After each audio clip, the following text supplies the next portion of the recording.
നമ്മൾ ഈ ദിവസം മത്തിക്കറി എങ്ങനെ ഉണ്ടാക്കാൻ നോക്കാം. ആദ്യം മൺചട്ടിയില്ലേ അത് സ്റ്റൗമ്മേലെ വെക്കാം. അത് കഴിഞ്ഞിട്ട് എണ്ണ വെക്കുക. എണ്ണ വെച്ചിട്ട് കടുക് വെക്കുക, ഉലുവ, പിന്നെ ഇഞ്ചി, വെളുത്തുള്ളി, കറിവേപ്പില വെച്ചിട്ട് ഫ്രൈ ആക്കിയിട്ട് പിന്നെ ഉള്ളി വെക്കുക.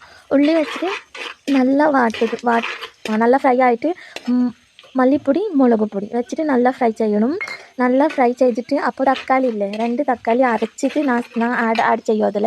അപ്പോൾ തക്കാളി വെക്കണം. അത് നല്ല ഫ്രൈ ആയിട്ട് അപ്പം പുളിയില്ലേ, പുളി കരച്ച് ഒരു സൈഡിൽ നമ്മൾ വെക്കുക. ആ പുളി വെള്ളത്തിൽ നമ്മൾ ഇപ്പോൾ ആഡ് ചെയ്യണം. പുളിവെള്ളം വെക്കും.